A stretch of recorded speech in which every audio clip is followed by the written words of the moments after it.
Morning, Mel. Thank you so much for that. And you're right. You know, we had essential workers going back to work, but now we're seeing retail and other businesses starting to open up. So how do you feel about returning to work? We're taking your calls and emails. What do you want to see in your workplace to make it feel a little more safe? 1-866-267-3797. Feedback at breakfasttelevision.ca. We're going to start with the call, Mel.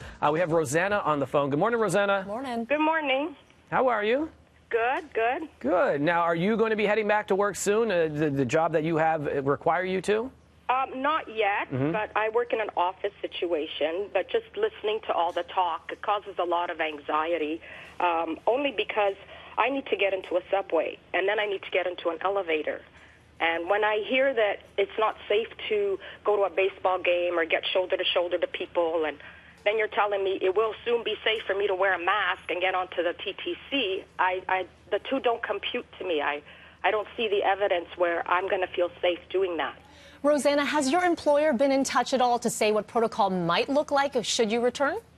No, we've briefly touched on it, but we haven't made any concrete, they haven't said we have to go back yet. They're being very cautious. My employer's being great. I'm just concerned that, once, Ford says, okay, it's okay for offices to get back to work, I'm going to have to face this. And, listening to all the reports, some of them to me seem quite contradictory, and I'm thinking, okay, how is this going to work? How are we going to get all these people on the subway, or how are we going to maybe get half the people on the subway and control who's going on what day, or, because they're talking about flexible work days and hours.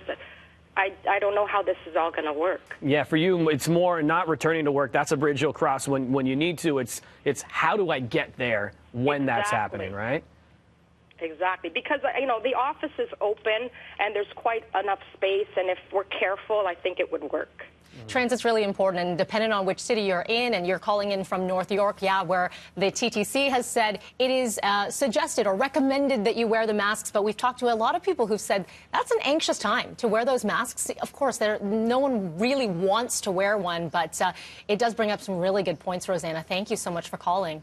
You're welcome. Thank you. All right. Have a great weekend, Rosanna. Thank you. You too. Thank you. And we'll go to an email here, Mal. This is coming from Kim.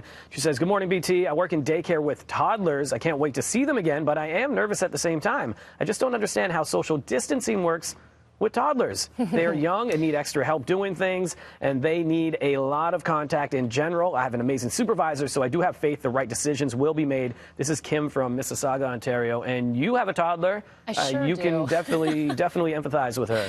Oh, absolutely, Kim. Yes. So I have a son who just turned 4, and yes, and we continuously have this conversation, and I'm talking to his preschool always about they're touching a lot of the same things. They're always hugging one another. They don't want to be apart from one another. They're climbing the same playgrounds, touching the same surfaces. And we laugh about it, but they're always picking their nose and doing things like that, right? And how do you tell a 2, 3, 4-year-old or even younger, the little babies, that they can't do that? Good luck, right? So I think they're going to really have to think very hard on this next stage of reopening when it does happen, depending on where you are in Canada, about how many can be in there. How many? I mean, I think parental drop-off is going to be very different, and it's going to be different for a long time. Yeah, and I think, with that, if you go back to work and you're asked to go back to work, where do you have your kids that are young kids to be supervised if you don't have that at home?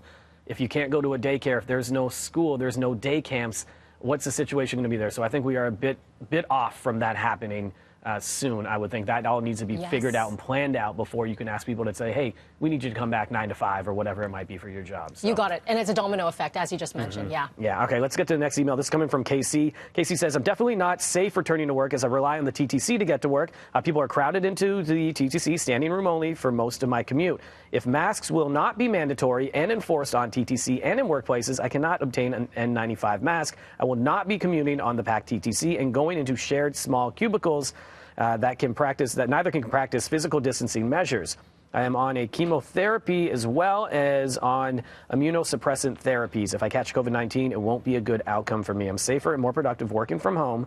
My health comes first. Stage 1 was supposed to open until numbers in Ontario were under 200, and it opened anyway. And now the numbers are above 400 and rising. I'm staying home to avoid risk. That is coming from KC.